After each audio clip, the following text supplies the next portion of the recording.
Hey folks, welcome to the show. It's been pretty busy for me lately, so I completely forgot that I had a couple award related videos to talk about.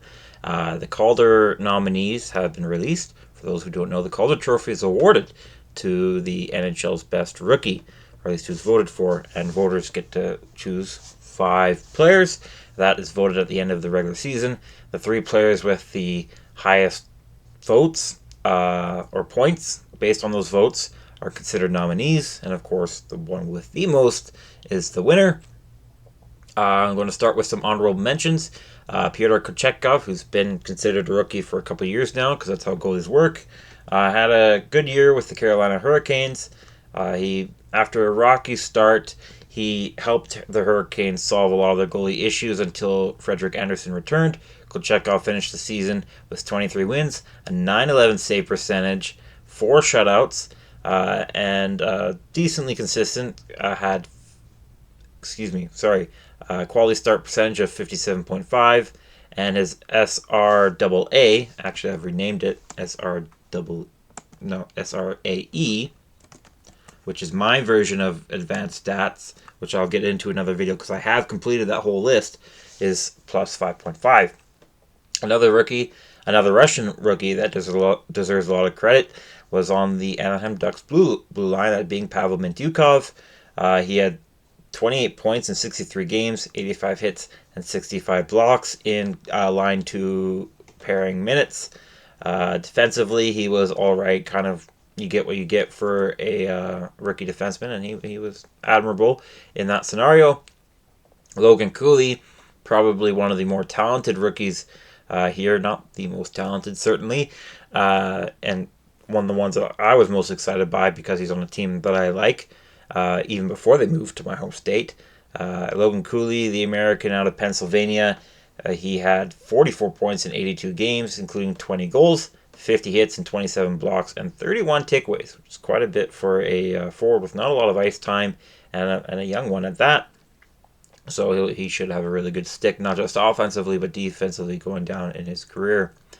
The last guy I also had an honorable mention, besides the ones at the bottom, is Marco Rossi. He was also the Minnesota Wild's submission for the Bill Masterton Trophy, in which I've already done a video on that about the struggles it took for Rossi to get to the NHL. But here he is. The Austrian had 40 points in 82 games. In mostly offensive roles, and he was good. Now, for the actual nominees, I kind of did it in order of how I think the voting will end up.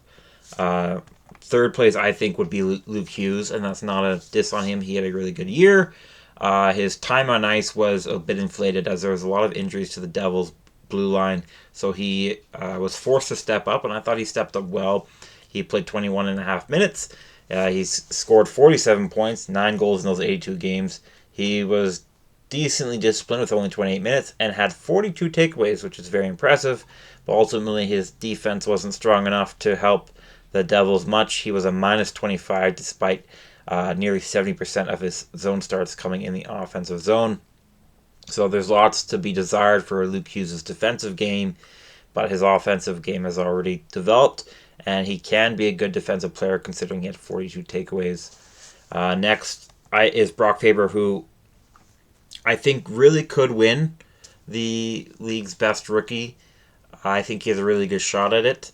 It's just the guy who is the favorite just so happens to be a generational talent. Anyways, Brock Faber, interestingly, was drafted in the second round by the LA Kings, but he was traded to his hometown team. I believe that was in the Kevin Fiala trade, and Brock Faber has absolutely made it worth it. When Jared Spurgeon went down, that hurt the team a lot, and Faber didn't really fill his shoes, but he got pretty dang close again as a rookie. He played nearly 25 minutes on ice. That's a ton. He had 47 points, and I thought his defense was really good. He started most of his zone starts in defensive zone, nearly 3 minutes of pretty good shorthanded time. He had 65 hits, 150 blocks, but only 15 takeaways. It's only, I would assume it's only up from here for Brock Faber, and that's already a really good stat line that a lot of defensemen would love to have. And like I said, I think he could win it just because of all the maturity he showed. He's a bit older than some of the guys here. He's 22, and he's already shown himself as a top one defenseman in on a team. I'm really excited by him, even though I'm not that big of a Wild fan. I'm excited by Brock Faber and his abilities, and part of the reason I think he will get credit, but outside of just what he did, is just, again, like I said, the maturity and the role he took on, despite as a rookie.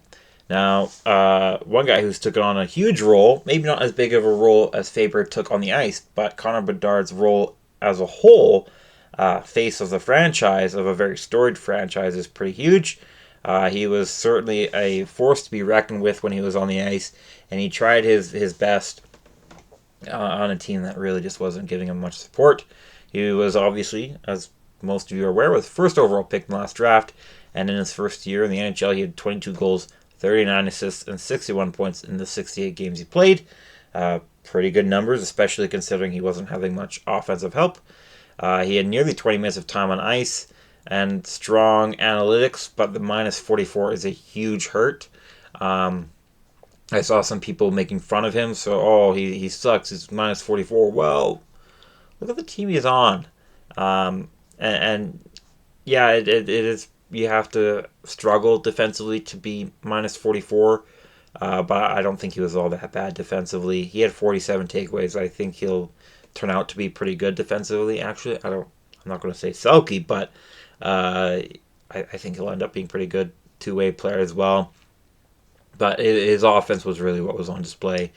He's been the favorite all year, but I'm personally inclined to favor Brock Faber.